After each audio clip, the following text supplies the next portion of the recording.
बाबा रामदेव, बाबा क्यों बोलता हूँ मैं उनको, हमने लाला रामदेव। लाला रामदेव, वो जब बोल रहा था मैं कोविड क्योर कर सकता हूँ, मैं होमोसेक्सुअलिटी क्योर कर सकता हूँ, मैं ये कर सकता हूँ, वो कर सकता हूँ, मतलब कुछ भी पेल देता है। उसके सामने एक एंकर खड़ी है, बाबा जी बाबा, now that is vulgar for me. Half hour anchors are like that. I don't know how they face their children. India का जितना नाम बदनाम हमारे मीडिया ने किया है, किसी ने उतना का नाम बदनाम नहीं किया। मतलब हमारे लाफिंग स्टॉक बना दिया है।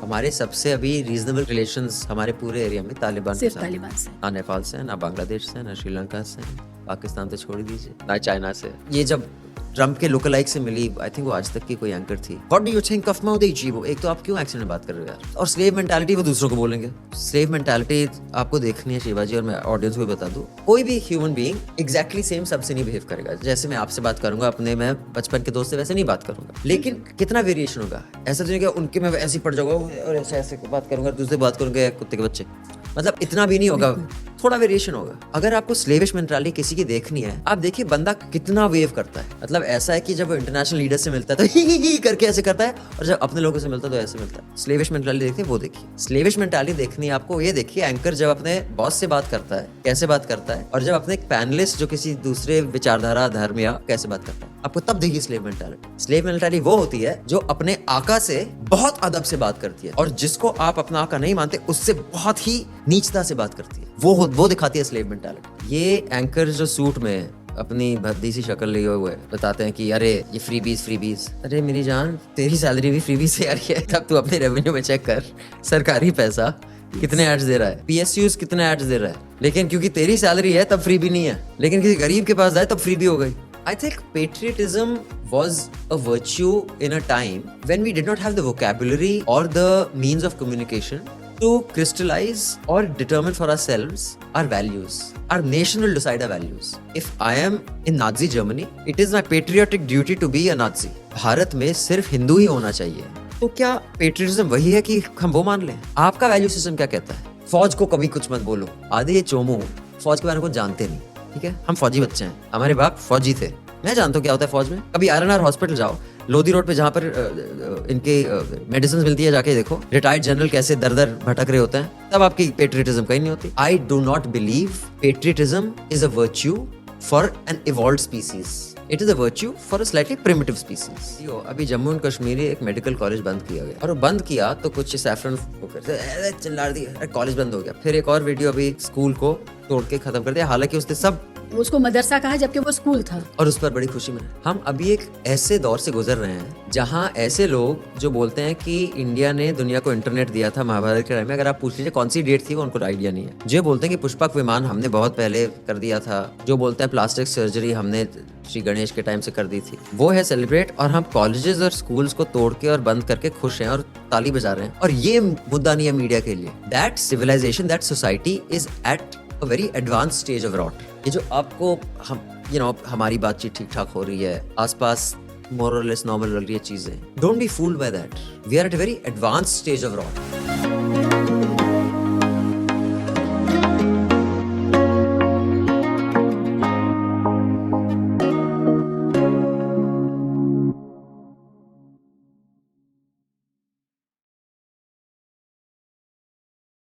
तो अभिनंदन, मीडिया का हिस्सा आप बहुत अरसे से हैं।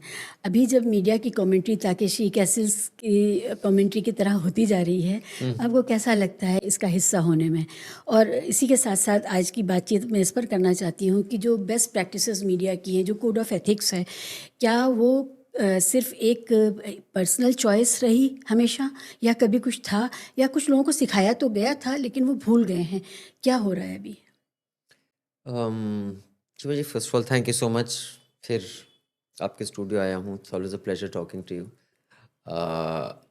You know, I think fundamentally best practices वो इस्टेब्लिश होती हैं जहाँ इंसेंटिव और पनिशमेंट में बच्चों की पनिशमेंट की बात नहीं कर रहा, हालांकि हमारे कई एंकर बच्चों की तरह बिहेव करते हैं। The upside and the downside determines की इंसेंटिव स्ट्रक्चर क्या है, कि आपको कैसा होना है।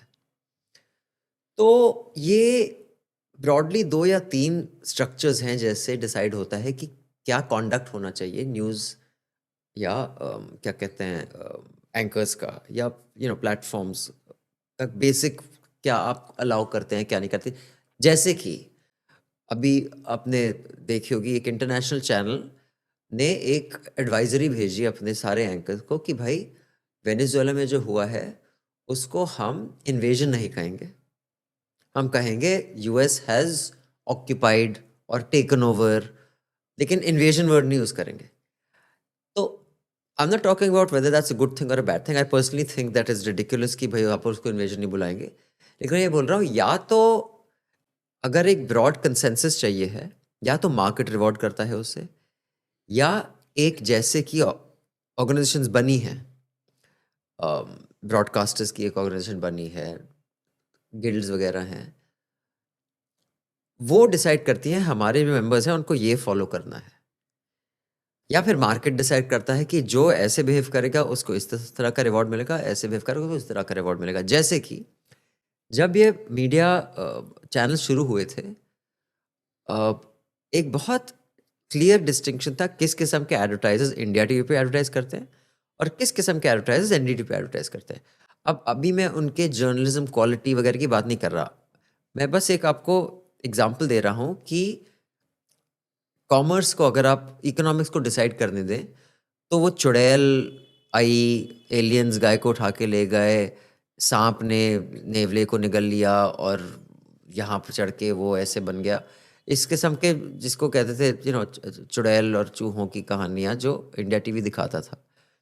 वहाँ एक पर्टिकुलर काइंड ऑफ जर्दा बनाने वालों के एड्स, पान मसाला। हाँ थ्रू सुपारी, या क्योंकि पान मसाला तो कर नहीं हाँ। सकते, या सोशो इकोनॉमिक ब्रैकेट सी को पैंड करने वाले। और तब क्योंकि ये बड़ी सुजुकी की गाड़ियाँ आई थी, आई थिंक होंडा भी एंट्री मारा था उन्होंने इंडिया में नया नया, वो सारे यहाँ जाते थे। एमटीवी जो रोडीज वगैरह था वो हीरो होंडा बाइक, तो इकोनॉमिक्स डिसाइड कर लेता बॉस आपका किस तरह का कंटेंट होगा, क्योंकि अगर एनडीटीवी वो करता है तो फिर वो मर्सिडीज और होंडा वहाँ नहीं एडवर्टाइज करते क्योंकि वो अलग ऑडियंस है। तो कॉमर्स भी डिसाइड कर सकता है कौन कैसे कंडक्ट करेगा, और जिसको उस किस्म का रिवॉर्ड चाहिए वो करेगा। जब इंटरनेट आया और ये इंस्टाग्राम आया तो ये सब एक भुजिया बन गई। जिसके पास सबसे ज़्यादा ऑडियंस है, चाहे आप लुई विटॉन हो या चाहे आप, हालांकि लुई विटॉन नहीं एडवर्टाइज करता लेकिन कोई लग्जरी ब्रांड इंडिया का ही ले लीजिए आप, चाहे वो हो चाहे पान मसाला ब्रांड हो, सब वहीं जाएंगे। लेकिन ये ज़रूरी नहीं कि ये ऐसे ही होना था, क्योंकि सबसे ज़्यादा न्यूज़ का दबदबा तब रहता है जब उनको सरकारी, केवल एड्स नहीं, एड्स तो मिलते हैं, लेकिन जो पतंजलि टाइप है वो सरकारी कंपनी नहीं है, लेकिन वो ऐसे, वो एनडीटीवी प्रोनावल एनडीटीवी नहीं एडवर्टाइज करेगी, ठीक है, अदानी नहीं करेगा, वो अगर इवेंट करेंगे मोदी जी नहीं आएंगे। अब मोदी जी हर किसी के इवेंट पे चले जाते हैं, न्यूजीलैंड भी इवेंट करता है, लेकिन हम अपने स्पॉन्सर को ये नहीं बोलते कि ये मंत्री आएगा उसके साथ हम तेरे एमडी को बिठा देंगे, चल 4 करोड़ की तू हमें स्पॉन्सरशिप दे दे।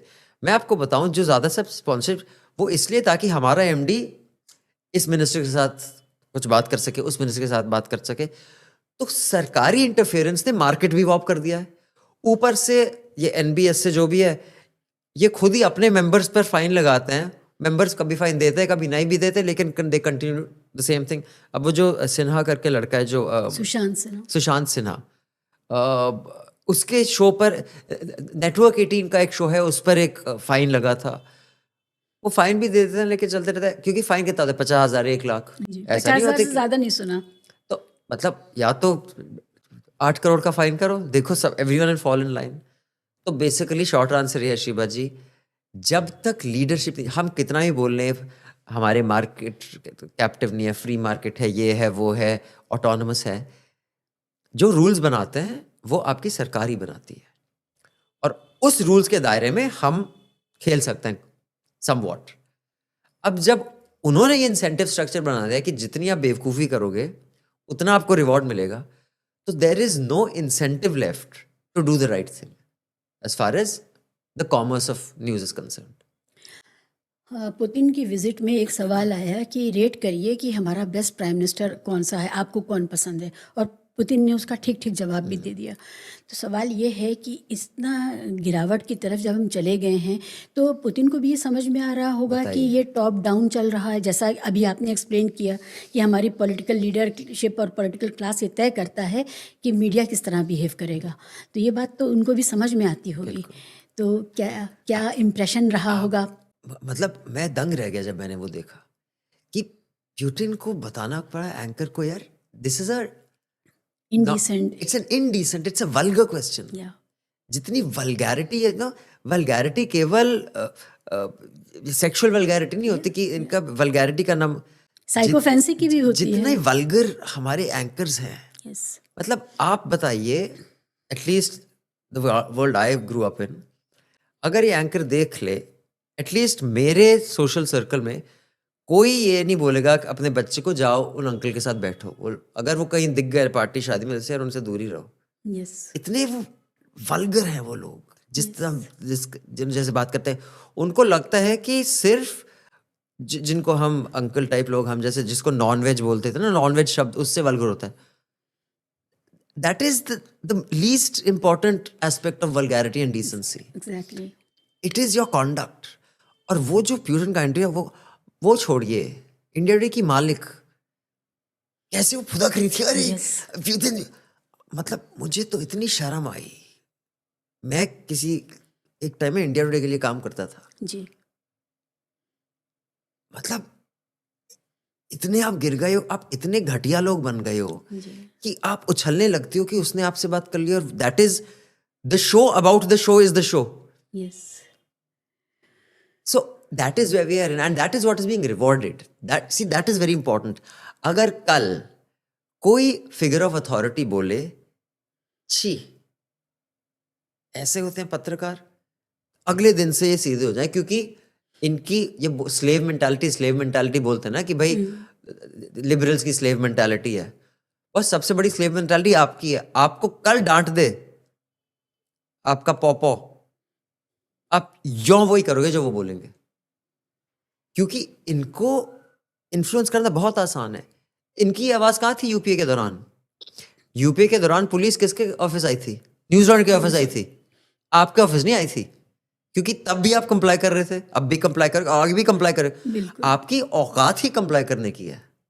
और क्योंकि अभी जो हमारी लीडरशिप है वो भी अब बहुत क्रैश और वल्गर किस्म की है। जैसे आप उनके एड्स देख लीजिए, जो मुसलमान टोपी वाले, आपने पता नहीं छत्तीसगढ़ के, मतलब शर्मिंदगी में उनको विड्रॉ करने पड़े थे। क्या इसी ने कुछ बोला था, आई डोंट रिमेम्बर, कपड़ों से पहचान लेंगे, यू नो, जितनी वल्गैरिटी टपकती है। एक ये जो गिरिराज शर्मा है शायद, जो गिरिराज सिंह सॉरी, जो वो दाढ़ी वाले जो हैं, वो बिहार से जो कुछ भी बोल देते हैं, और उन पर कोई, मतलब कल पीएम उनका नाम ना लें, ये भी बोल दें कि ऐसे बयान से बच के चलिए। या जैसे मैं नहीं बोल रहा था कि Atal Bihari was the epitome of you know secularism, लेकिन कम से कम इतनी तो उनकी आंख की शर्म थी कि राजधर्म निभाई है।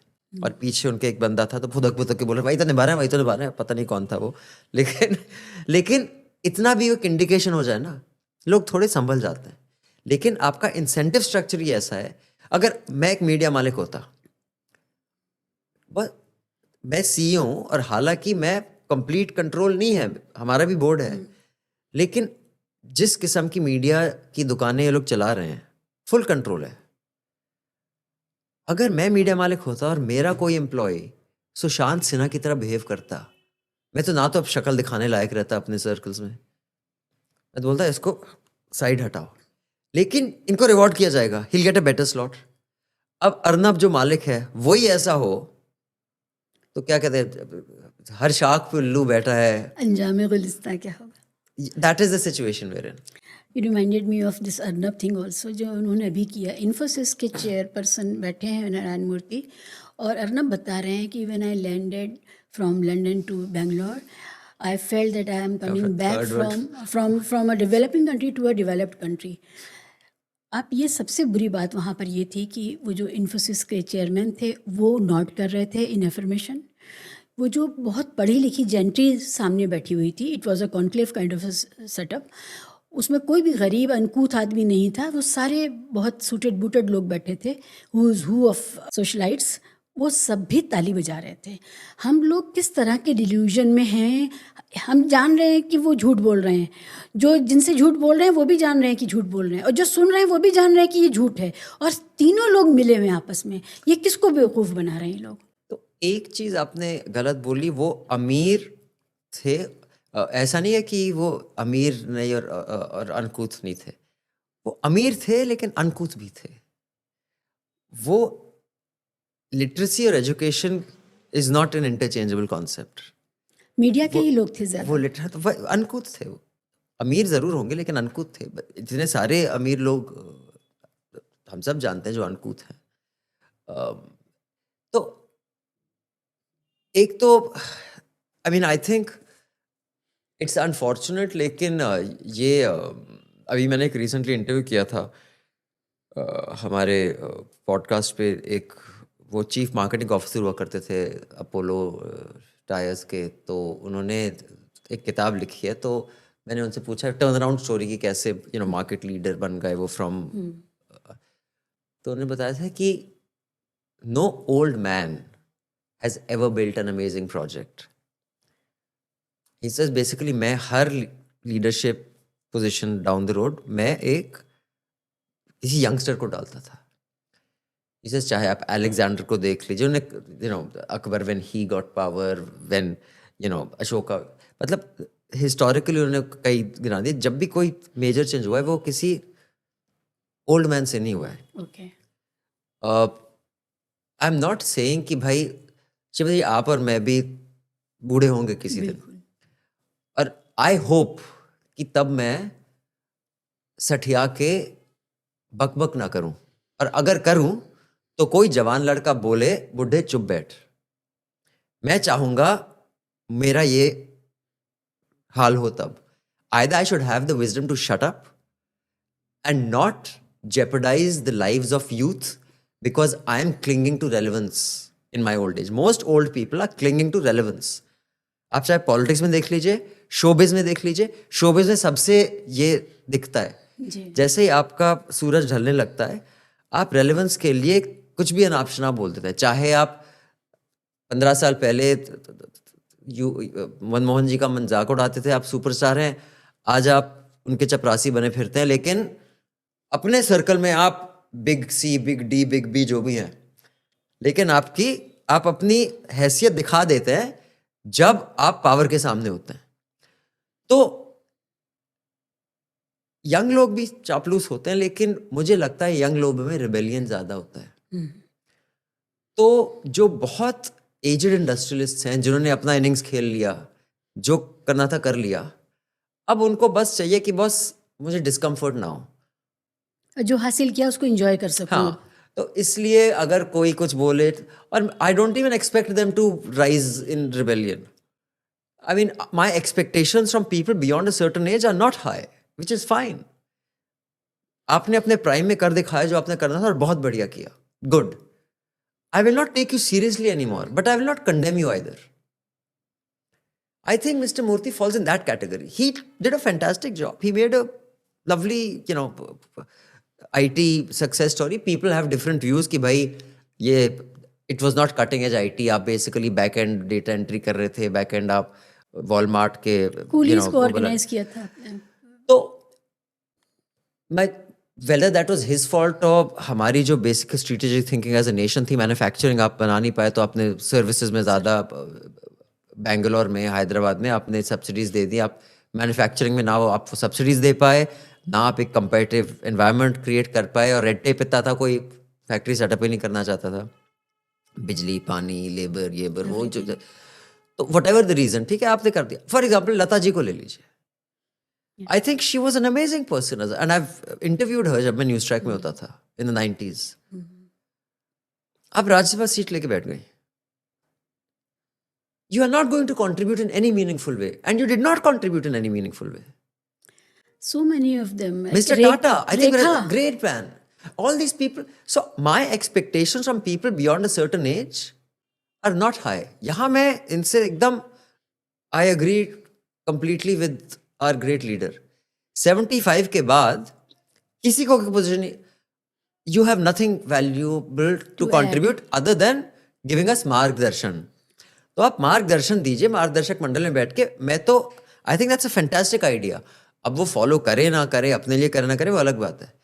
तो आई थिंक चाहे मिस्टर मूर्तियों, आप मिस्टर टाटा को देखिए, he is a legend in India, लेकिन in his latter years what did he stand for? He didn't stand for anything. So I just think it is human nature, you can not single a person out. ये ऐसा है, I mean हर कोई बापू नहीं होता। मतलब बापू इसलिए, आप दुनिया में कहीं भी जाइए उनका आपको एक मूर्ति दिखेगी। अगर हम सब बापू बन जाते तो फिर Yeah, he denounced probably- power. मतलब there very few people who till the end, मैं अभी भी जानता हूँ एक दो को, मैं उनका नाम नहीं लूँ कि वो एम्बैरस होंगे। मैं कुछ ऐसे लोगों को जानता हूँ जो 80 से ज्यादा हैं और उनका जो विजडम है उनके साथ बैठ के, और मैं 80 से ऊपर ऐसे लोगों को भी जानता हूँ जो अपने जमाने में they were heroes, idols to stand up to, और आज वो क्या बड़बड़ाते हैं, मुझे खुद एम्बैरसमेंट होती है। तो आई just think it is, my expectations are low, but from people like Arnab, if you think you are, I don't know which airport you landed in or took off from, but if you came from London to here and you thought you've come from a developed country, then bro, your understanding of the word is warped, or you are so fried in your head with your insanity that you think that people will hear this, and other than that room full will take it seriously, because frankly no one will. I mean, even when you see, let's take the US example. अभी एक murder हुआ, एक ice officer ने एक lady को shoot कर दिया। अब वो सारा वीडियो सबको दिख रहा है। जनवरी 6 जो हुआ था, जब ट्रम्प लॉस्ट पावर, सबने देखा है। लेकिन अब बंदा वो बाहर बैठ बोला जाए नहीं वो तो पीस लविंग लोग थे, ये तो शी वॉज अ टेररिस्ट। अब आप बोलते रहो। We have come to a stage कि भाई मैं बोल के निकल लूं, वो आंख की शर्म चले गई है। And again where does this come from?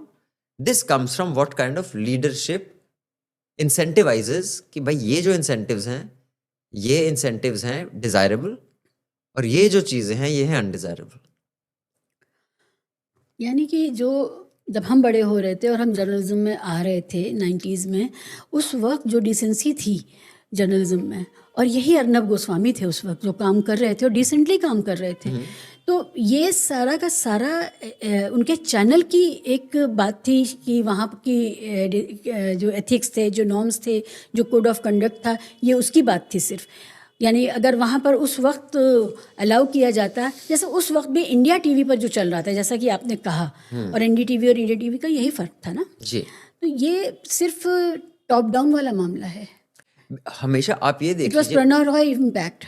exactly, and also not just him, that anything, Shibaji is a complex mix of different influences. So whenever we talk about anything, we are, while we discuss one thing, there are other influences at play. We can't talk about all of them together, but I just want to put one thing, that it is there are many influences, but there are some more important than others. Incentives की बात करते हैं। अब मैं ये नहीं बोल रहा कि at any stage it was this golden age of journalism. It's never been like that in India or anywhere in the world. अब आप यूएस में देख लीजिए, अभी नेटफ्लिक्स पे डॉक्यूमेंट्री है, आप पॉलिटिशियंस को ट्रैक कर सकते हैं जैसे, but when you go after big business in America, चाहे आप न्यूयॉर्क टाइम्स हो कुछ भी हो, दिल का, तो परफेक्ट तो कोई नहीं है। तो कई लोग नुक्स निकालने, अरे तुम बोल रहे हो गाड़ी बहुत अच्छी है लेकिन देखो उसके टायर तो गंदे हैं। ठीक है, लेकिन जो पढ़े लिखे लोग हैं, एजुकेटेड, वो समझेंगे what we are talking about. अब मैं I will just strip this of any value judgement. मैं किसी एक चीज को ज्यादा वैल्यू कम वैल्यू नहीं दे रहा। I would request you to look at these things as incentives, and therefore those are the kinds of people that went there.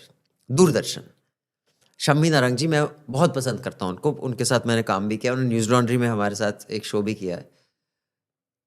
उनकी जो जनरेशन थी, सलमा सुल्ताना जी, शम्मी नारंग जी, गीतांजलि अय्यर, तब आपकी जर्नलिज्म रिवॉर्ड नहीं हो रही थी।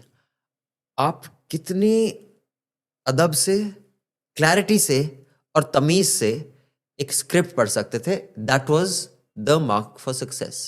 जो दूरदर्शन की न्यूज़ थी, अब किसी को पता नहीं कि सलमा सुल्तान जी या शम्मी नारंग जी, गीतांजलि अय्यर जी को कितनी जानकारी थी ग्राउंड रिपोर्टिंग की, I don't think they done, but they were the benchmarks कि भाई अगर आपको दूरदर्शन पे न्यूज़ पढ़नी है, आपका जो स्पोकन जो लहजा है वो डिटर्मिन करेगा. So that was the incentive there. Indian Express जैसा अखबार था, वो इन्वेस्टिगेशन करता था, ग्राउंड रिपोर्टिंग करता था. दैट वाज इंडियन एक्सप्रेस के कई, मैं जानता भी हूँ जो ओल्ड टाइमर्स हैं, आप उनको कैमरा में बैठा दीजिए, यू विल नेवर बिलीव कि ये राइट. यू से अच्छा ये तो बहुत वो शाय होंगे. लेकिन वहां पर जो इंसेंटिव स्ट्रक्चर था, आपको अगर अपना दबदबा बनाना था, आपकी स्टोरी फ्रंट पेज पे आनी थी, आपको इस किस्म की इन्वेस्टिगेशन करनी थी. अब कुछ और अखबार थे, अब I am coming more in the late 90s early 2000s, कुछ और मैगजीन्स थी. अगर आपको उसका एडिटर बनना था, आप कैसे ओनर के लिए लैंड का वहाँ पर एक सब्सिडाइज्ड प्लॉट दिलवा सकते हैं, कहाँ आप ये चंगू कर सकते हैं फिट, वो था. फिर आप एडिटर बन सकते थे. तो फिर इंसेंटिव स्ट्रक्चर वो बन गया. अब मैं ये नहीं बोल रहा कि, I am just saying these are 3 different incentive structures, और उन तीनों किस्म की ऑर्गेनाइजेशन में उस किस्म का व्यक्ति ही उभरा. दूरदर्शन में वो उभरा जिसकी स्पोकन लहजा बहुत एजुकेटेड, कल्चर्ड और प्लीजिंग लगता था और अट्रैक्टिव लगता था. एक जगह वो उभरा जो जर्नलिज्म में क्रैकर इन्वेस्टिगेशन करता था. एक जगह वो उभरा जो अपने मालिक की फैक्ट्री के लिए परमिट दिलवा सकता था, एक प्लॉट दिलवा सकता था नोएडा, गुड़गांव. तो ऐसे इंसेंटिव स्ट्रक्चर्स बनते हैं. और जब अगर तीसरी किस्म की ऑर्गेनाइजेशन 10 हो जाएं, तो मार्केट का इंसेंटिव स्ट्रक्चर वो बन गया. अगर पहली किस्म की जो ऑर्गेनाइजेशन है वैसी 10 हो जाएं, तो मार्केट का इंसेंटिव स्ट्रक्चर वो बन गया. अब हुआ क्या है, हमारा इंसेंटिव स्ट्रक्चर बन गया है क्योंकि अगर आपको बाबा रामदेव जी अपने कवर पर चाहिए हैं, अपने चैनल पे चाहिए हैं, और आप बाबा रामदेव, बाबा क्यों बोलता हूँ मैं उनको, ये जो रामदेव लाला है, रामदेव. लाला रामदेव, वो जब बोल रहा था मैं कोविड क्योर कर सकता हूँ, मैं होमोसेक्सुअलिटी क्योर कर सकता हूँ, मैं ये कर सकता हूँ, वो कर सकता हूँ, सर के बाद, पुत्र बीजक. हाँ, वो मतलब कुछ भी पेल देता है. उसके सामने एक एंकर खड़ी है, बाबा जी बाबा. मैं बताओ यार, अब that is vulgar for me.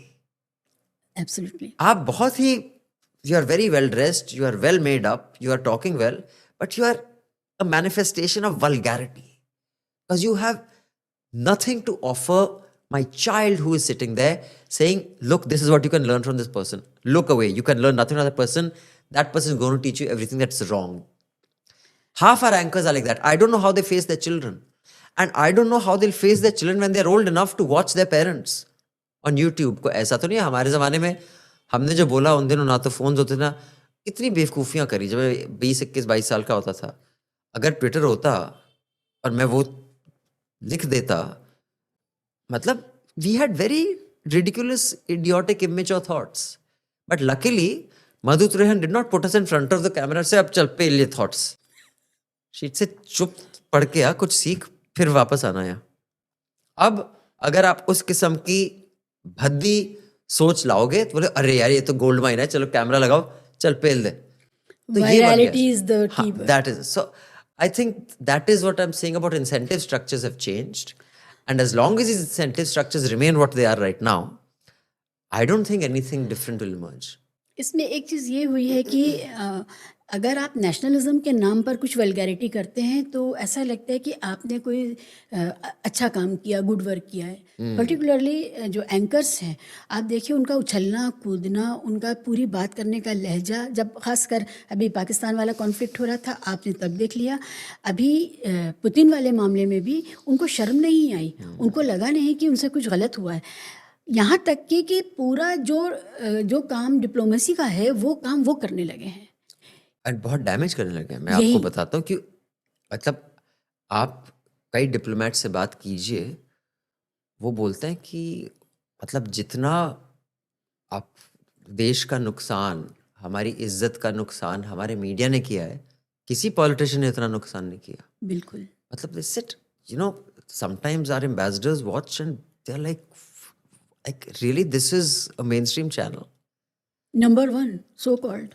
So I think जितना इंडिया का जितना नाम बदनाम हमारे मीडिया ने किया है, किसी ने उतना का नाम बदनाम नहीं किया. मतलब हमारे लाफिंग स्टॉक बना दिया है हमें. Because India I think still has good reason to be taken as a serious country. मैं ये नहीं बोल रहा कि हमारा देश परफेक्ट है, जैसे कि रंग दे बसंती में वो बोलता है ना, कोई देश परफेक्ट नहीं होता, उसको परफेक्ट बनाना होता है बहुत। लेकिन India is a serious country.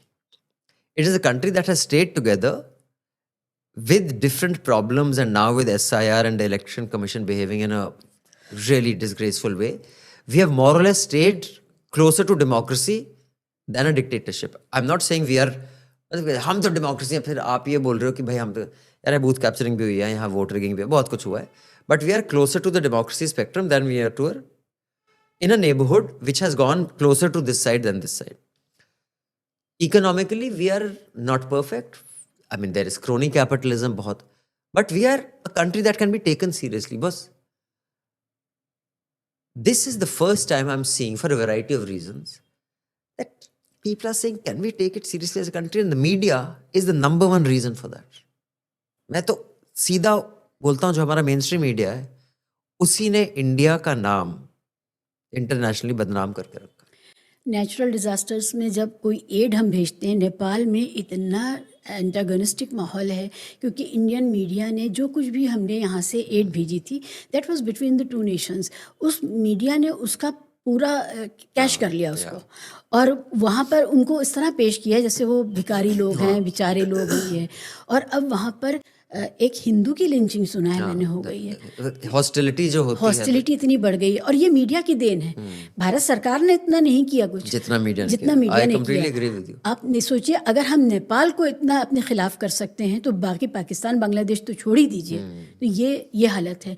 आप मिसलीडिंग नैरेटिव सामने रखते हैं। जब अफ़गानिस्तान की एम्बेसडर यहाँ आए, उनके फॉरेन मिनिस्टर के थे या जो भी थे, उस वक्त जब बात हो रही थी, तो भारत सरकार क्या बात कर रही है, किन मुद्दों पर बात हुई, पॉलिसी पर तो बात ही नहीं की मीडिया ने इसी पर बात करते रहे कि हमने तालिबान को बुलाया है। और इन्होंने इतनी पोजीशन ले ली थी तालिबान के ख़िलाफ़ कि भारत सरकार जब उनके साथ जुड़ भी रही है, तो उनको नहीं समझ में आ रहा है इसको कैसे डील करें। इनफैक्ट अभी जो, और देखिए द आयरनी ऑफ इट, हमारे सबसे अभी रीजनेबल रिलेशंस हमारे पूरे एरिया में तालिबान के साथ, तालिबान से, ना नेपाल से, ना बांग्लादेश से, ना श्रीलंका से, पाकिस्तान तो छोड़ ही दीजिए, ना चाइना से। That is the only. तो आई थिंक जो फॉरेन पॉलिसी डैमेज मीडिया करता है, वो एक तो ह्यूमन टू ह्यूमन जो इंटरेक्शन है, वो क्योंकि इतना जताता है कि भाई सबसे बड़ा पीएम कौन है, आर यू, मतलब ये जब ट्रम्प के लोकलाइक से मिली, आई थिंक वो आज तक की कोई एंकर थी, what do you think of Modi ji, वो एक तो आप क्यों एक्सेंट में बात कर रहे हो यार, आप अपने एक्सेंट में रहो, उसको अपने एक्सेंट में रहने दो। मतलब एक इतना, और स्लेव मेंटालिटी वो दूसरों को बोलेंगे, खुद आप देखिए इतने आप सेल्फ कॉन्शियस हैं। तो एक तो मैं बताऊं, स्लेव मेंटालिटी आपको देखनी है शिवाजी, और मैं ऑडियंस को भी बता दूं, आप देखिए एक व्यक्ति का, कोई भी ह्यूमन बीइंग एग्जैक्टली सेम सबसे नहीं बिहेव करेगा। जैसे मैं आपसे बात करूंगा अपने, मैं बचपन के दोस्त से वैसे नहीं बात करूंगा। मैं एक अपने फॉर एग्जांपल दादा या किसी वैसे नहीं बात करूंगा, मतलब लेकिन कितना वेरिएशन होगा। ऐसा तो नहीं कि उनके मैं ऐसे ही पड़ जाऊंगा और ऐसे ऐसे बात करूंगा, दूसरे बात करूंगा कुत्ते के बच्चे, मतलब इतना भी नहीं होगा, थोड़ा वेरिएशन होगा। अगर आपको स्लेविश मेंटालिटी किसी की देखनी है, आप देखिए बंदा कितना वेव करता है। मतलब ऐसा है कि जब वो इंटरनेशनल लीडर से मिलता है तो ही करके ऐसे करता है, और जब अपने लोगों से मिलता है तो ऐसे मिलता है। स्लेविश मेंटालिटी देखते हैं, वो देखिए। स्लेविश मेंटालिटी देखनी है आपको, ये देखिए एंकर जब अपने बॉस से बात करता है कैसे बात करता है, और जब अपने पैनलिस्ट जो किसी दूसरे विचारधारा, धर्म या पॉलिटिकल है, वो कैसे बात करता है, आपको तब देखिए स्लेव मेंटालिटी। स्लेव मेंटालिटी वो होती है जो अपने आका से बहुत अदब से बात करती है, सुपर अदब से, और जिसको आप अपना आका नहीं मानते उससे बहुत ही नीचता से बात करती है। वो दिखाती है स्लेव मेंटालिटी। डिसेंसी की कमी जो होती है, या तो आप यूनिफॉर्मली इंडिसेंट रहिए। मैं ये बोल रहा हूँ कि जो स्लेव मेंटालिटी है, अभी आई am not talking about decency, slave mentality देखनी है। अगर आप सबसे इंडिसेंट से बात करते हैं, ठीक है, आपकी स्लेव मेंटालिटी नहीं है, आप में डिसेंसी की कमी है, लेकिन आप स्लेव नहीं है। और अगर आप डिसेंट है तो सबसे डिसेंट है, तो आप डिसेंट भी है, स्लेव भी नहीं है। लेकिन अगर आपका इतना वेरिएशन है किससे बात कर रहे हैं, तब आपका लहजा बदल जाता है तब मैं आपको बता दूंगा कौन स्लेव है कौन नहीं। और जैसे ही आप एक सफेद चमड़ी की विदेशी हेड ऑफ स्टेट से बात करते हैं तो आपका बॉडी लैंग्वेज और बत्तीसी खूब दिखने लग जाती है। और जब आप अपने किसी देश के चीफ मिनिस्टर से बात करते हैं या अपनी पार्टी के कैबिनेट मिनिस्टर से बात करते हैं, कितने घमंड से बात करते हैं, स्लेव मेंटालिटी दिख गई मुझे, कौन स्लेव है क्लियर हो गया। और यही हमारे एंकर्स का हाल है। हम इतनी ग्रेडेड इनइक्वालिटीज़ में जीने वाले समाज हैं, हम या किसी पर हावी हो सकते हैं या कोई हम पर हावी हो जाएगा। हम बराबरी के, ब्रदरहुड के, फ्रेटर्निटी के रिश्ते नहीं जानते हैं। ये बहुत बड़ी समस्या है। और ये अब लोग नोटिस करने लगे हैं कि हमारे मोदी जी भी कभी भारत में खुश होके हंसते हुए हल्के फुल्के अंदाज में अपने कैबिनेट कुलीग से भी नहीं बात करते हैं। वो इतने मुंह फुलाए हुए रहते हैं या वो रो रहे होते हैं कि मेरी माँ को ये कह दिया या मैंने इतनी गाली खाई या ऐसा हुआ, मेरे साथ बुरा हो गया, मैं गरीब का बच्चा। तो ये होता रहता है, इसमें कोई शक नहीं। मुझे पता नहीं, मुझे आपसे ये वाली बात कहनी चाहिए या नहीं कि नेशनल इंटरेस्ट एक चीज़ है, लेकिन नेशनल इंटरेस्ट में के लिए आप क्या फैक्ट्स को, जो चीज़ें हैं जो दुनिया जानती है, जो ट्रुथ है, उसको भी आप नज़रअंदाज कर सकते हैं। यानी कि जब मीडिया ने रिपोर्ट किया पूरी रात भारतवासियों को ब्लड प्रेशर दिया कि हम लाहौर पहुंच गए, लाहौर के पोर्ट पे पहुंच गए, लैंडलॉक सिटी के पोर्ट पे पहुंच गए थे, तो उस समय उसके बाद हमारे फॉरेन मिनिस्ट्री को तो ये बोलना चाहिए था कि आप लोग ये बदतमीज़ी बंद करिए, हमारी खिल्ली उड़ रही है। या हमारे सेना के सीनियर्स को बोलना चाहिए था कि आप नहीं समझते हैं कि पोर्ट नहीं होता है लैंडलॉक सिटी में, आप क्यों बदतमीज़ी कर रहे थे। ये कहीं से नहीं आया। मैंने ये सुना है, देखिए फौजी तो ज़्यादा कुछ कह नहीं सकते for variety of reasons of protocol. Chief of defence staff ही बोल देते। वो तो मैंने सुना है कि सरकार भी इतना एम्बैरस हो गई थी कि कुछ मैसेजेस दिए गए थे कि बॉस इतना भी मत करो। मतलब पता नहीं कितनी सच है इस बात में, लेकिन दे वर ऑल्सो लिटिल एम्बैरस। लेकिन सबसे घिनौनी मुझे बात ये लगी कि, और अब मैं फॉरेन पॉलिसी की बात नहीं कर रहा, एनालिसिस करनी है, कीजिए। वॉर इनेविटेबल होती है आज के युग में, हाँ इनेविटेबल होती है कुछ हालात में, लेकिन क्योंकि कोई चीज़ इनेविटेबल है उसको फिर भी उस सीरियसनेस से लेना चाहिए। अब एक चैनल था, मुझे बोल रहा हूँ, एक नमूना है गौरव आर्या करके, वो सुना है, वो फौज में भी था, पता नहीं मेजर रिटायर हो गया क्यों, आई हैव नो आइडिया। लेकिन वो खुदकता रहता है कि मतलब जो उसके शायद अनसॉल्व्ड या अनरियलाइज्ड ड्रीम्स थे हीरोइज्म के, वो क्योंकि ज़्यादातर लोग जो इतना ज़्यादा फुदकते हैं ना कि लड़ लड़ लड़, उनका कुछ एक इशू होता है जो भी होता है। तो वो बोल रहा था आए अब तो कयामत की रात आ गई, अब पाकिस्तानी हो देख, और दो चार और साइड किक्स खड़े हुए थे उसके साथ, हाँ एक आँख खोल के। अब भाई जब वॉर होगी यहाँ भी मरेंगे वहाँ भी मरेंगे। हमारे रिपोर्टर गए थे वहाँ पर, जो बॉर्डर पे एक सिख फैमिली थी जिनके यहाँ डेथ हुई थी। अगर वो फैमिली, वो इंडियन फैमिली है, उनके फैमिली में कोई मरा है पाकिस्तानी शेलिंग की वजह से, पुंछ में हुआ था, वो देखेंगे वो क्या सोच, मतलब इतने घटिया। इसीलिए, और उनमें से एक प्रोफेसर है यहाँ जेएनयू में जो फुदक रहा था पीछे, जेएनयू में प्रोफेसर, जी हाँ, ये रिसर्चर या कुछ है। इतने घटिया किस्म के लोग हैं। ये है एनालिस्ट्स, हमारे डिफेंस एनालिस्ट्स। तो एम्बैरेसमेंट तो होगी। तो आई हर्ड कि देयर वाज कि बॉय टेक इट इजी, इतना भी नहीं करना चाहिए। बट जो आपने बोली ना कि बात की भाई नेशनलिज्म, पेट्रियटिज्म, और मेरा ये मानना है, एंड यू मे और may not agree, many people don't agree, I think patriotism was a virtue in a time when we did not have the vocabulary or the means of communication to crystallize or determine for ourselves our values. Our nation will decide our values. If I am in Nazi Germany, it is my patriotic duty to be a Nazi. If I am in Taliban-controlled Afghanistan, it is my patriotic duty to abide by those values. What is patriotism? Patriotism, from what I understand, is love for country. Now, what does that mean? Then because that's not a definition by itself. Then let's go back to what is country. Love for country, ठीक है, समझ गया। Country क्या है? Geographic area? Do you have love for geographic area? अगर मराठी से पूछिए, I have more love for Marathi than I have for India. I am half Tamil, आप तमिलनाडु में जाके हिंदी इम्पोज करके देखिए, मैं ही पिट जाऊंगा, हालांकि मेरी माँ तमिलियन है। आप पंजाब में जाके बोल दीजिए, तो then what, the question is what is country. तो I think what is nationalism. अब रिसेंटली मैंने एक फिल्म देखी न्यूरमबर्ग, क्या जबरदस्त फिल्म है, जी और उसमें 2 सीन्स ऐसे हैं, वो देख के आई स्टार्टेड थिंकिंग कि बॉस इनकी प्लेबुक तो प्ले आउट कर रही है हमारे यहाँ। हमारे यहाँ। एक, blame everybody else for your problems, say that we were the most amazing civilization ever and the whole world has done this and especially Muslims. तो same playbook, but one thing in that was जब वो doctor से बोलते हैं कि तू spy करके आ, he says मैंने एक डॉक्टर का ओथ लिया है और वो मेरे लिए पेशेंट है, नाजी है कि नहीं, I can not spy for him, मतलब हाल वो फाइनली कर लेता है, लेकिन मेरा धर्म है जो मैंने शिक्षा पाई है डॉक्टर की वो निभाना।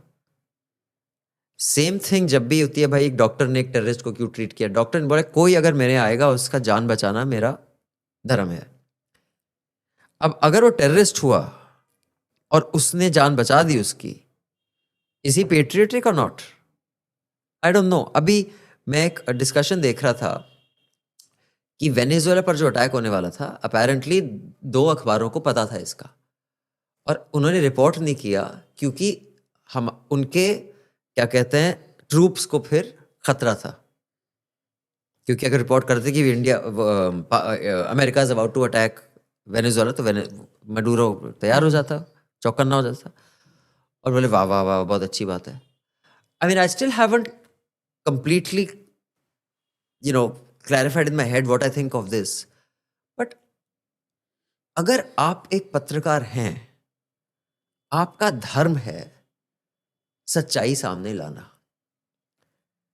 अब अगर वो सच्चाई सामने लाना, वो डिपेंड करता है कि वो सच्चाई मेरे लोगों को हानि पहुंचाएगी या मेरे उस दोस्त के लोगों को हानि पहुंचाएगी, फिर मैं डिसाइड करूंगा। अगर मैं डॉक्टर हूं और मेरे यहां पेशेंट लेटा है, वो क्या कहते हैं रिलीजन का है कि उस नेशनैलिटी का है कि टेररिस्ट है, डॉक्टर का है, उसको तो जान बचा। तो ये पेट्रियटिज्म के नाम पर ना लोगों को एक, मेरे हिसाब से एक यूनिफॉर्मिटी ऑफ थॉट लाने की कोशिश है, क्योंकि I am not convinced patriotism the way defined by many dictionaries and even right now is such a desirable virtue. I think you have to stand by values. अगर आप चाहते हैं कि भाई इंडिया हिंदू नेशन होनी चाहिए, अभी बहुत से ऐसे मेंढक फुदके हैं जो सडनली बोल रहे हैं, मैं मेंढकों को कुछ को 10 साल से, कुछ को 15, कुछ को 40 साल से जानता हूं। मैंने कहा अरे अकलमंदों, यही था तो जब यूपीए सरकार थी बोलना था। मतलब अगर ये आपकी वैल्यू है तब आपका पेट्रियटिज्म था सेक्युलरिज्म। हाँ। अब कल फॉर एग्जाम्पल इनका जो एजेंडा है, जो मैं मानता हूं, इनका कोई इकोनॉमिक एजेंडा नहीं, मोदी जी और उनकी एंटायर कैबिनेट का कुछ आइडिया ही नहीं है, इनका एक सीधा सीधा कल्चरल एजेंडा है, और मैं एक पिछले 10 साल से बोल रहा हूं, इनका कोई इकोनॉमिक एजेंडा नहीं है, कोई विजन नहीं है, कुछ नहीं है। अगर इनका एजेंडा कि भारत में सिर्फ हिंदू ही होना चाहिए हो गया, तो क्या आपको लगा पेट्रियटिज्म वही है कि हम वो मान लें? और अगर कल कोई मुस्लिम लीग टाइप आ गई यहां पर जिन्ना जी की, और बोला भाई ये, फिर आप वही मान लेंगे क्या? मतलब आपका क्या वैल्यू है, आपका वैल्यू सिस्टम क्या कहता है? तो पेट्रियटिज्म के नाम पे, और बहुत से जो सो कॉल्ड लिबरल जर्नलिस्ट है, जिनको मैं लिबरल नहीं मानता, वो भी बैलेंस वाले टाइप हैं, वो समहाउ दे थिंक कि भाई फौज को कभी कुछ मत बोलो। मेरा बाप फौजी था यार, he died at the age of 90, he's a retired army officer. I've grown up in cantonments. I mean, don't teach me about फौज। आधे, मैं आपकी तरह डिसेंट नहीं हूँ, मैं आपको बता दूं, लेकिन मैं यूनिफॉर्मली इंडिसेंट हूँ, चाहे किसी बात कर रहा हूँ। आधे ये चोमू फौज के बारे में कुछ जानते नहीं, ठीक है? हम फौजी बच्चे हैं, हमारे बाप फौजी थे। फौज को कुछ नहीं करना, क्यों नहीं करना चाहिए? मैं जानता हूँ क्या होता है फौज में। कभी आर हॉस्पिटल जाओ, लोधी रोड पे जहाँ पर इनके मेडिसिन मिलती है, जाके देखो रिटायर्ड जनरल कैसे दर दर भटक रहे होते हैं मेडिसिन के लिए, तब आपकी पेट्रियटिज्म कहीं नहीं होती। तो भाई मैं तो कहता हूँ, I do not believe patriotism is a virtue for an evolved species. It is a virtue for a slightly primitive species. And you have to be true to your values. It doesn't matter what your country says, it doesn't matter what your government says. एक चीज़ और है, patriotism का मतलब है patriarchal norms को follow करना. It is an extension of the patriarchal family to patriotism of the nation state. No, is that? I didn't know. Achha, are the two connected? I was not aware of that. या तो आपका जो patriarchal head है उसकी authority को challenge ना करना या उसके अधीन रहना, उसके अंतर्गत रहना, और यही नेशन स्टेट का एजेंडा. नेशन स्टेट ने आपसे आपकी तमाम आज़ादियाँ ले ली, आपके ऊपर इतने तरह के कानून लागू किए, आपकी सारी स्वतंत्रताएं, कहीं 144 लगा देंगे, कहीं कर्फ्यू लगा देंगे, कहीं आप प्रोटेस्ट नहीं कर सकते, कहीं ये बैन, कहीं वो बैन. आप कमा करके इतने बड़े स्ट्रक्चर को सपोर्ट करते हैं जिसको हम नेशन स्टेट कहते हैं. पूरी गवर्नमेंट, जो उनकी महंगी गाड़ियाँ हैं, उनके महंगे प्लेन्स हैं, उनके महंगे घर हैं, और जो पर्क्स हैं, ये हम अपने टैक्स के पैसे से सपोर्ट करते हैं. बदले में हमारा एक छोटा सा कॉन्ट्रैक्ट है उस नेशन स्टेट के साथ कि हमें आप जान माल और इज़्ज़त की हिफाजत करेंगे आप हमारी. आप वो नहीं कर रहे हैं. हमारी जो भी नेचुरल कैपेबिलिटीज़ थी, उन कैपेबिलिटीज़ को एनहेंस करेंगे, उस हमें ह्यूमन से ह्यूमन रिसोर्स में तब्दील करेंगे, जिससे कि हम अपना भी कुछ अच्छा भला कर सकें, अपने समाज का और फिर अपने देश का भी भला कर सकें. तो ह्यूमन को ह्यूमन रिसोर्स में तब्दील करने का काम नेशन स्टेट का था. इसीलिए हम इतने बड़े नेशन स्टेट को पाल पोस रहे हैं. हम गरीब लोग, हम गरीब जनता, जो टूथपेस्ट खरीदता है, जो नमक खरीदता है, वो भी टैक्स दे रहा है, और वो टैक्स खर्च हो रहा है वहाँ पे, है ना. ये हमारा जो बेसिक सोशल कॉन्ट्रैक्ट है हमारे नेशन स्टेट के साथ, ये वादा टूट गया है. ये वादा नहीं पूरा कर रहा हमारा नेशन स्टेट. हमारा जो काम था हम किए जा रहे हैं, किए जा रहे हैं, किए जा रहे हैं. जी हाँ, तो अगर बुलडोजर चला दिया किसी घर पे, तब वो सेलिब्रेट करते हैं. Yes. हमारे मीडिया वाले बुलडोजर पे चढ़ के बोलते हैं वो क्यों नहीं किया, ये क्यों नहीं किया. वो जो बेसिक कॉन्ट्रैक्ट है ना, वो तो अब बहुत धुंधला दिखाई दे रहा है. We gone way ahead. अभी हमें बहुत ही बेसिक चीज़ों, मैं जो मानता हूँ, अभी जो बैटल, आइडियोलॉजिकल बैटल लड़ा जा रहा है हमारे मीडिया के ज़रिए हमारे देश में, शिवा जी, ये जो आप बातें कर रही हैं ना, ये लेयर 2, लेयर 3 हैं. अभी हम लेयर 1 पर आ चुके हैं. फंडामेंटल वैल्यूज़, इंसान को जीने का हक है कि नहीं है, इंसान को फ्रीडम का हक है कि नहीं है, बिना ट्रायल के बंदे को जेल में रखना चाहिए कि नहीं रखना चाहिए. हम अभी फंडामेंटल्स पे आ चुके हैं. And rape and murder convicts are being set free. मतलब, और ये राम रहम सिंह जी, इंसान जो इतना बेसुरा गाते हैं, और वो भी, उनका भी इतना इज्जत से इंटरव्यू किया था जी, हमारे दिग्गज चैनलों ने. जी हाँ. तो एम्बैरेसमेंट नहीं होती इनको. अब ये एंकर्स ही एक चैनल से दूसरे चैनल जाके managing editor, editor in chief, CEO, मतलब this is the calibre of people. बस चेंज के नाम पे इनको शॉप्स बदलनी है. हाँ, तो मैं कहता हूँ हम अभी धीरे धीरे हम पहले चौथा लेयर निकल गया, तीसरा लेयर निकल गया, दूसरा, अभी हम फंडामेंटल लेयर पे हैं. तो अभी हम वो बैटल पर फोकस करना चाहिए कि फंडामेंटल वैल्यूज कहाँ हैं हमारी as human beings, as civilized species. ये जीत जाएंगे, फिर जो कॉन्ट्रैक्ट्स हैं, फिर जो है उस पर आएंगे. अभी तो हम फंडामेंटल्स पर आ चुके हैं. Life, should you kill people because of their religion? Should you condone the killing of people because of their religion? और वेदर बच्चा इस धर्म का है तो चलेगा, इस धर्म का है तो नहीं चलेगा. मतलब बच्चा पहले बच्चा है कि नहीं, हम अभी इस लेवल पर आ चुके हैं. भारत के लोग लाइन लगाए हुए हैं देश छोड़ने की. आज ही मैं देख रहा था वो प्रणय रॉय और रुचिर शर्मा का. जी. We are at 700,000, we had plateaued at 300,000. It's gone up and everywhere else it's gone down other than Pakistan and Bangladesh. That is where we are. या तो अभी हमारे लोगों की कामयाबी यही है कि वो भारत देश छोड़ पाए, है ना. ऐसे में अभी क्रिसमस डे पर सबसे ज़्यादा क्रिश्चियंस पर हमले हुए. और लोग हमले नहीं, वीडियो बना के फ्लोट भी करते हैं क्योंकि वो फेमस हो जाएंगे जी हाँ, और रिवॉर्ड आएगा उन पे। रिवॉर्ड आएगा, रिवॉर्ड के ही लिए करते हैं। जो लिंच कर रहा है वो भी रिवॉर्ड के ही लिए कर रहा है। और ये सब कुछ होने दिया जा रहा है। अभी पूरे पूरे जत्थे निकल रहे हैं, गड़ासे, तलवारें, डंडे हाथ में लेके, और कह के निकल रहे हैं हम मुसलमानों को मारने जा रहे हैं। और इस पर कोई मीडिया रिपोर्ट नहीं कर रहा है। तो हम क्योंकि मीडिया के बारे में बात कर रहे हैं, तो अगर मीडिया इस पर रिपोर्ट करता है, हमने सुना कि वो टीआरपी के पीछे भागते हैं, रेटिंग्स के पीछे भागते हैं, ये सारा एक इंसेंटिव होता है।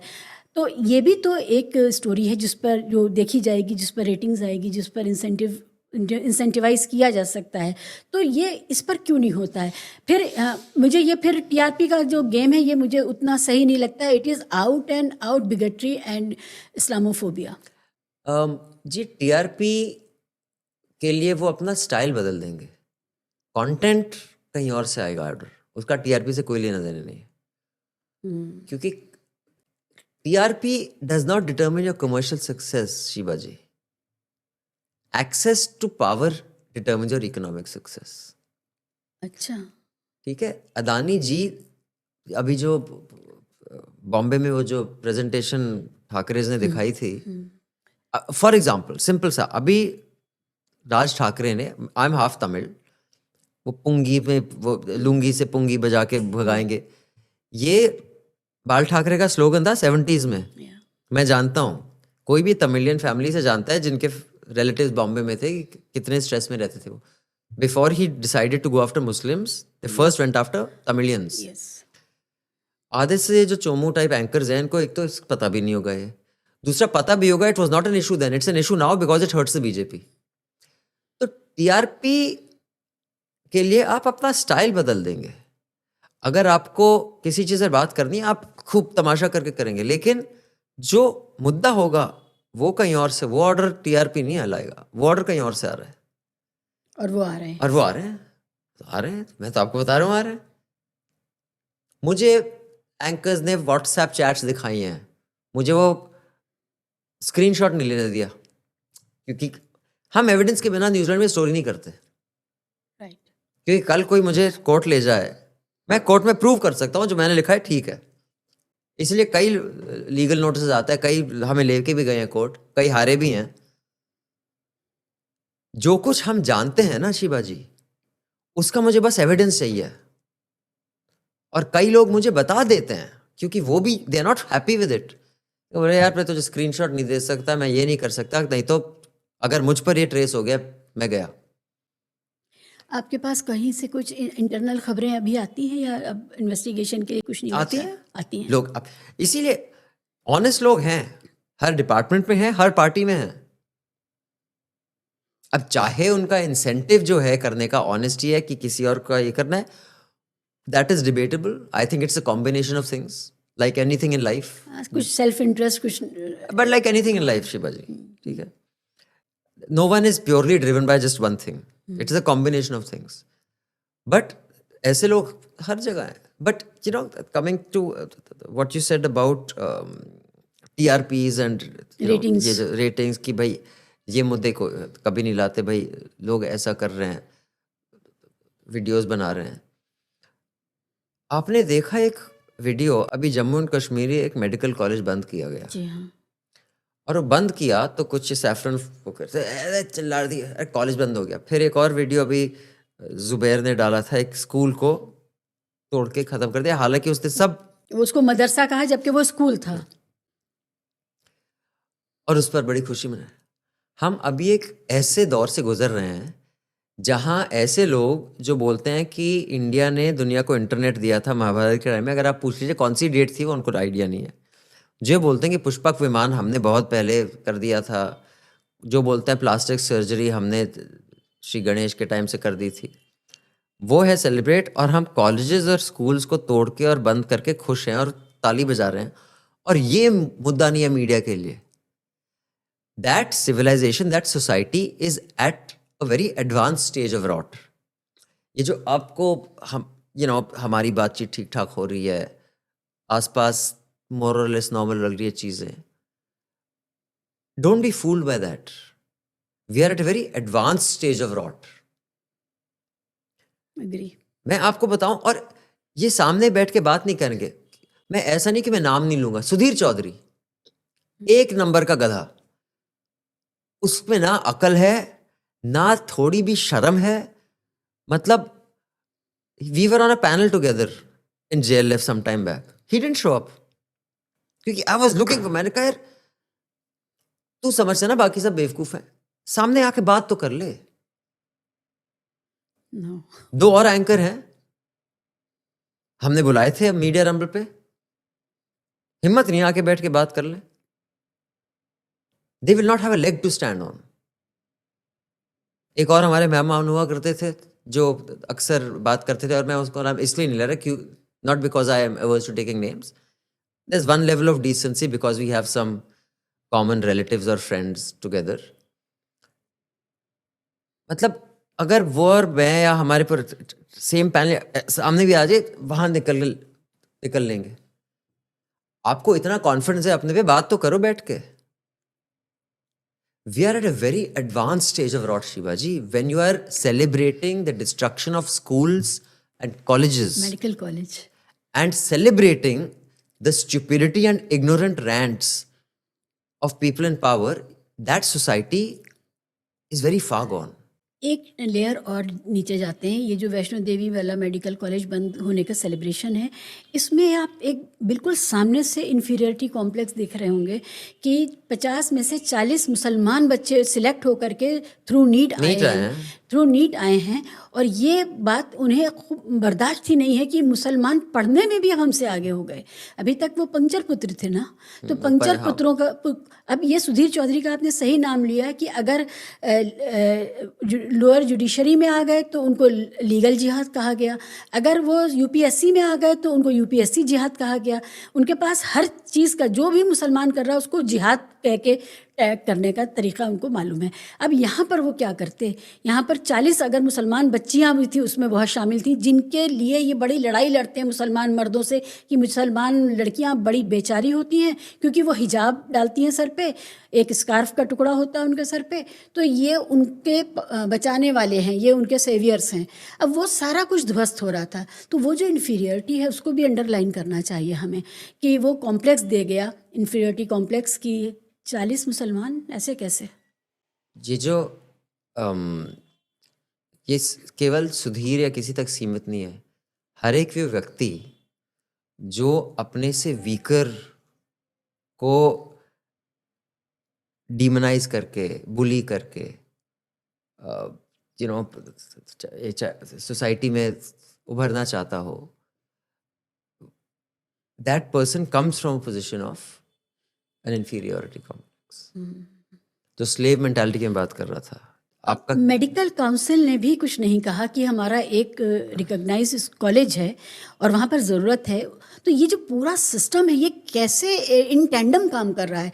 मीडिया ने रिपोर्ट नहीं किया सही ढंग से, उसको गलत तरीक़े से दिखाया गया। फिर उन लोगों ने जब उसकी खुशियाँ मनाई तो बजाय इसके कि पेरेंट्स भी सामने आते, हिंदू बच्चों के पेरेंट्स आ जाते, जो आने वाले बच्चे उनके पेरेंट्स आ जाते, वो सब छोड़ दीजिए। मीडिया ने इस पर स्टोरी भी नहीं की कि ये नुकसान इस देश के नौजवानों का हुआ। और तीसरी बात, ये मेडिकल काउंसिल कहाँ है, वो क्यों नहीं, क्योंकि उसी ने तो सीटें अलॉट की थी ना, वो 50 सीटें, वो 50 सीटें कहाँ जाएंगी अभी, वो जो लॉस हुआ है। तो इसमें जो पॉलिसी को भी धक्का लगा ना, किसी ने कोई बात नहीं की।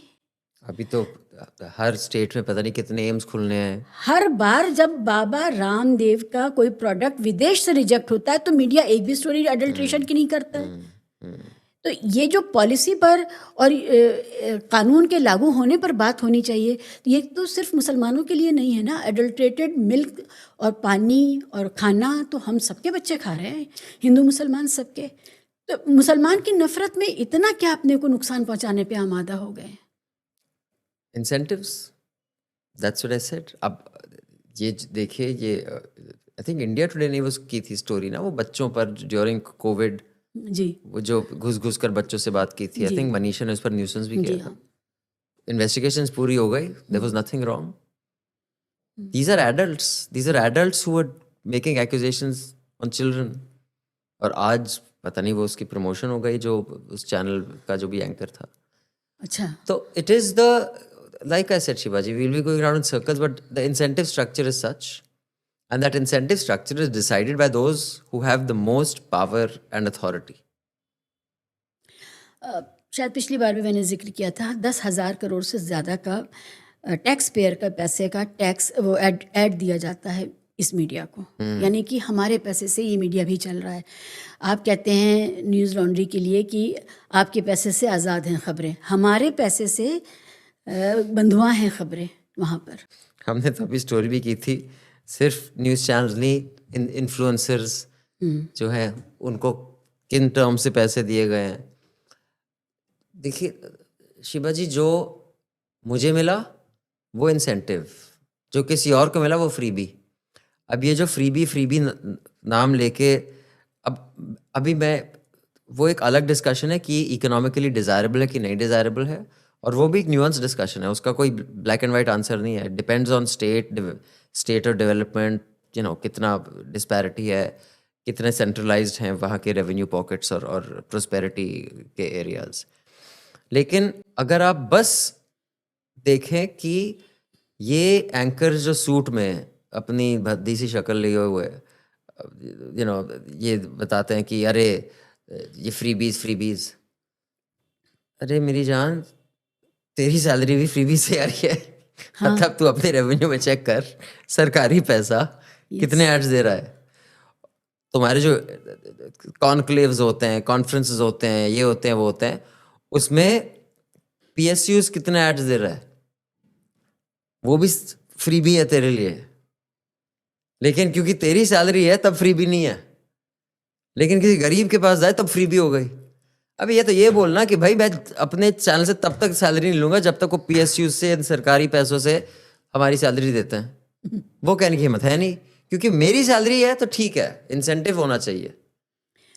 तो मैं सुनती हूँ कि जो बड़े एंकर्स हैं उनकी सैलरी करोड्स में है, मल्टीपल करोड्स में उनके एनुअल पैकेजेस हैं। I actually have no idea Shiv, मैं सच बताऊं मुझे कुछ आइडिया नहीं है उनकी सैलरीज क्या है, क्योंकि I have no interest in finding that out.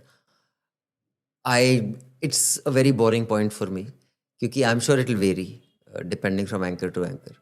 हमने सुधीर चौधरी पर एक स्टोरी की थी, क्योंकि वो पब्लिक का पैसा है। वो हमने कई स्टोरीज की हैं कि किस चैनल को कितना रेवेन्यूज गया है एड्स के थ्रू, यूपी गवर्नमेंट ने कितना दिया है, ये कुंभ के दौरान कितना गया था। अब ये देख लीजिए, जब कुंभ में स्टैम्पेड हुई थी, और हमने आई थिंक न्यूजीलैंड में कमेंट भी किया था, एड ज़्यादा था, कुंभ के खूब एड जा रहे थे, आओ कुंभ आओ, सेफ है, ये है वो है। कट टू स्टैम्पेड में इतने लोग गए। हमारा रिपोर्टर वहाँ गया था, अंडर रिपोर्टेड थी ऑफिशियल फिगर्स, हमने एविडेंस वहाँ प्रूव किया है।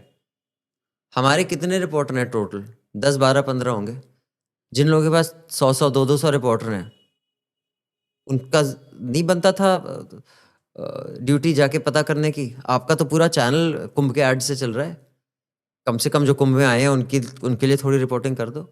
इतनी शर्म नहीं है इन लोगों में, इसलिए वो आपके सामने बैठ के बात ही नहीं करना चाहते ना। वो किस मुंह से बात करेंगे?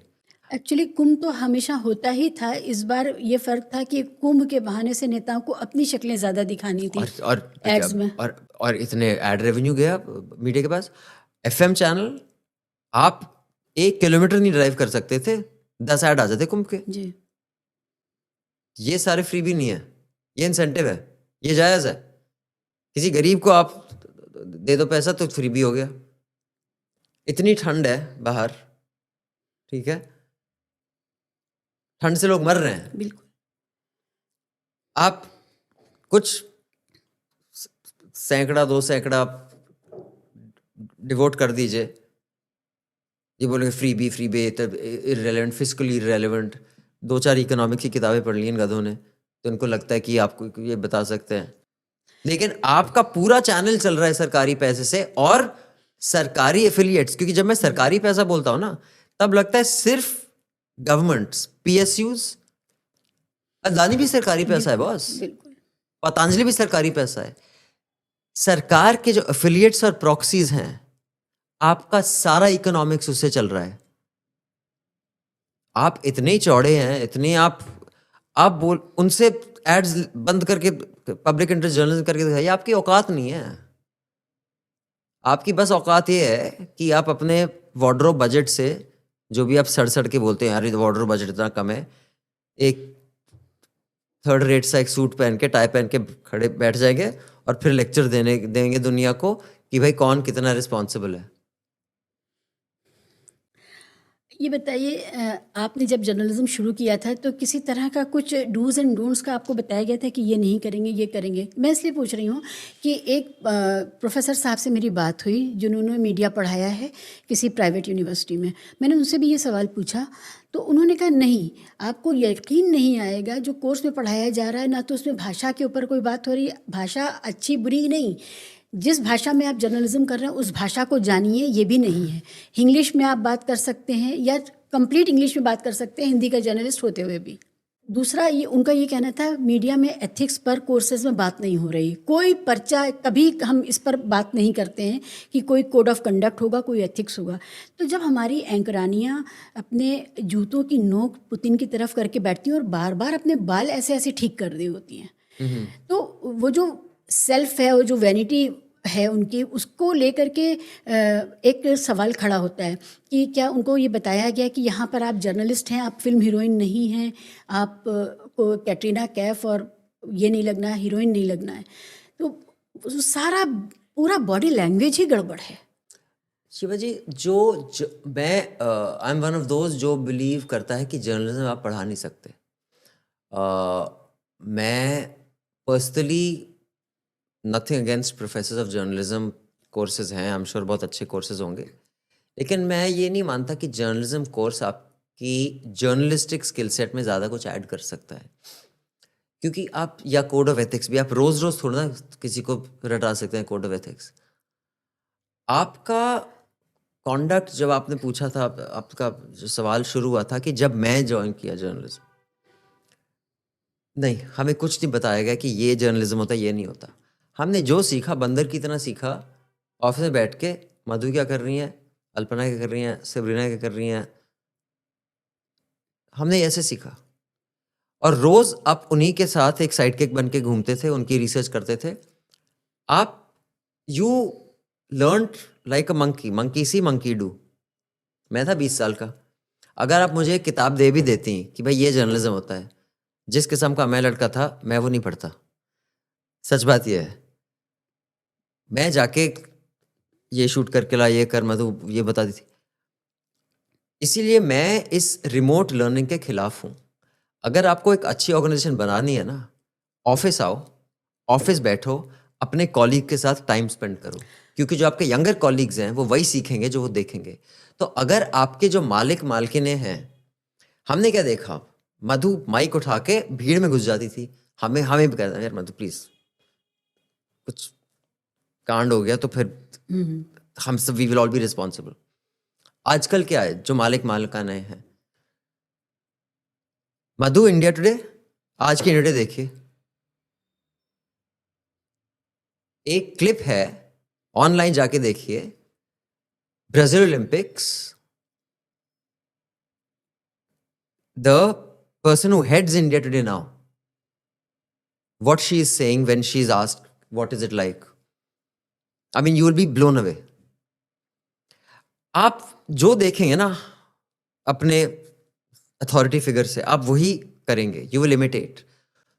तो I think एक तो जैसे आप बोले ना ऐसे करके बैठना, you should not show the soul of fear to anyone, you should not, these are basic etiquettes जो हमारे बॉडी लैंग्वेज के एटिकेट्स but होते हैं। a lot of these things, Shivaji, are not taught to anyone. They see it and they learn.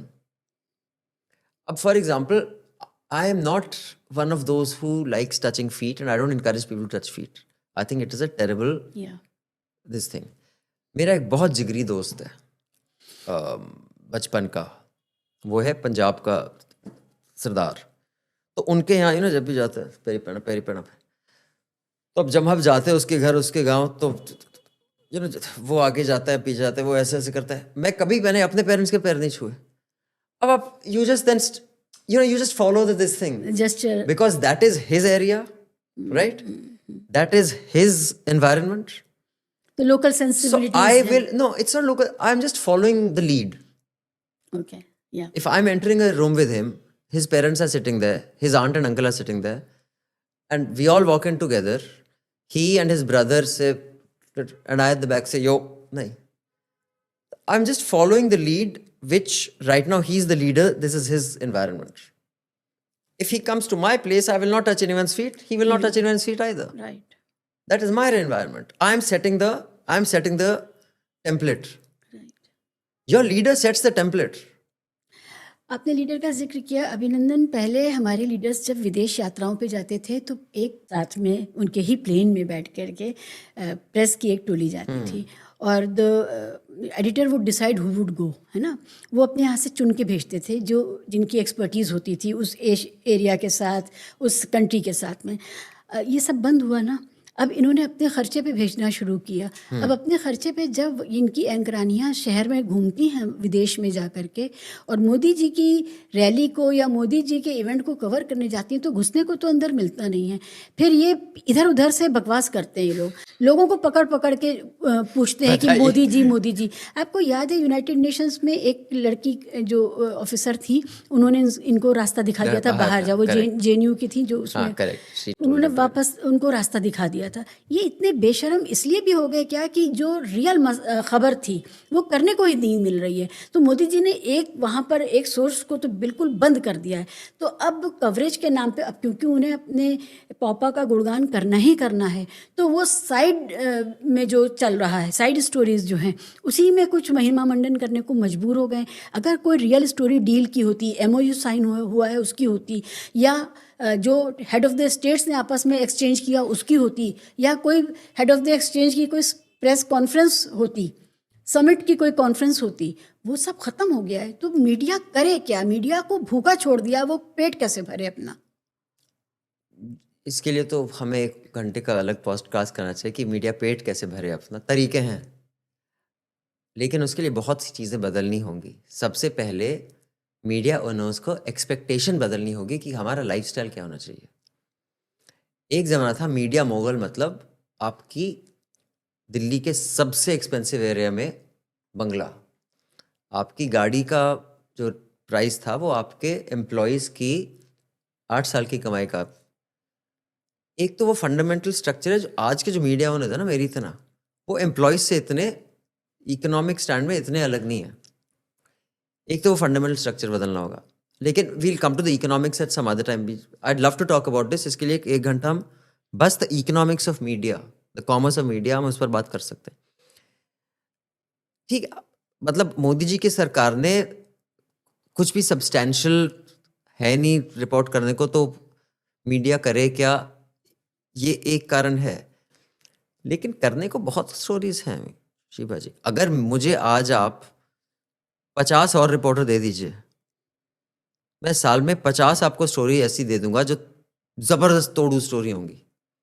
Stories करने को हैं और इनके पास रिसोर्सेज भी हैं, डिजायर नहीं है और इंसेंटिव नहीं है।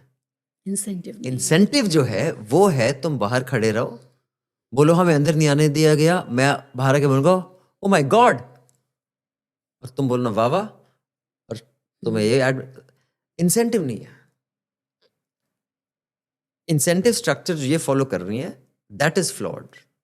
स्टोरीज करने को बहुत है, अगर करना चाहें कम पड़ जाएंगी। ये सारे जो ब्रॉडकास्टर्स है ना, ये मिलके भी स्टोरीज करें रोज 1 दिन, फिर भी कम पड़ जाएंगी। आप सही कह रहे हैं, क्योंकि विदेश तो छोड़िए, देश के अंदर की ही कोई स्टोरी इन्होंने कब आखिरी बार क्रैक की है? कोई इन्वेस्टिगेटिव रिपोर्ट लाए हों, कहीं किसी मंत्रालय का कोई एक काम इन्होंने ऐसा बताया? मैं आपको बताऊं, मैं गया था एक कॉन्फ्रेंस के लिए लंदन। वहाँ पर एक स्टूडेंट ने मुझे एक चीज़ बताई, इतनी डरी हुई थी वो PhD कर रही थी, कि जब वो प्रोटेस्ट के लिए बाहर आते हैं उनको कैसे इंटिमिडेट किया जाता है by instruments of the state. I was shocked. आप वहाँ गए ना, ये स्टोरी आप कर सकते हैं। इतनी डरी हुई थी वो, मुझे एविडेंस नहीं दे सकती थी। था उसके पास एविडेंस, उसके पास ईमेल थी। आप प्रोटेस्ट में हिस्सा कैसे ले रही हैं, लोग वहाँ वीडियो कैमरा लेके पहुँच जाते हैं। मतलब स्टोरीज करते हो, बहुत स्टोरीज हैं शिवा जी। नियत चाहिए, नियत नहीं है बस। कई बार लगता है कि मीडिया ने अपना ये जिम्मेदारी मान ली है कि जो रूलिंग पार्टी है हमें उसकी किसी भी परेशानी में आकर के पैच लगाना है या ऐसे बताना है कि ये गलत नहीं हुआ है, इसमें भी कोई वो है, भलाई है देश की। तो ये जो रूलिंग पार्टी को कवर फायर या कवर देने का जो एक चलन है, आपको लगता है कि ये जब किसी दिन ये पार्टी नहीं होगी, यही लोगों क्या वो आ जाएंगे जो बताएंगे कि एक्सपोजे करेंगे कि यहाँ पर ये नहीं नहीं, गलत हो? पलट जाएंगे, क्यों पलटेंगे? लिख के ले लीजिए मुझसे। अरे मैंने देखा है, अरे ने